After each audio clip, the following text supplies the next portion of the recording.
nii romantiline stseen, et iga inimene siin ruumis nutab.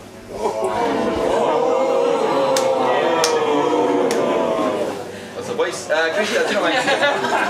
Minu mäng on siis lõppematu armastus, mis on kahe inimese vahel, kus üks inimene peab olema põrandal, teine inimene samal ajal teeb talle erinevaid massaažitehnikaid ja ta peab ütlema erinevaid komplimente talle. Ja nad peavad samal ajal arendama tema arendust. Võta kokku. Üks on kõunimaas, teine teeb massaaži, ütleb komplimente ja nad teevad teema arendust. Ja see on lõppematu mäng.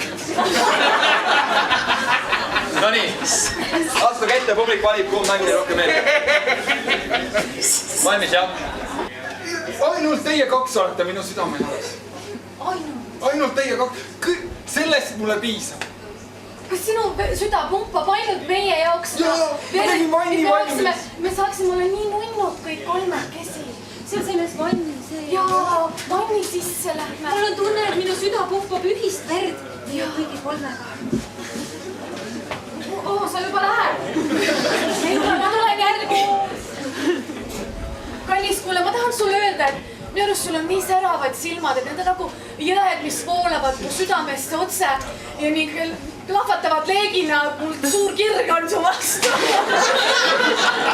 Wow, see oli nii palju romantilisi sõnu.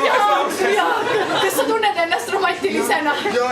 Oota, aga kallid, kuulge, mul on tunne, et teie juuksed on nii ilusad, et need lihtsalt ma tahaks neid hõõruda oma keha vastu igale poole ja pärast seda minna vanni koos teiega. Teate, kullakesed, mul tuli üks mõte. Ma hiidan siia maha pikali ja te tehke mulle massaaži.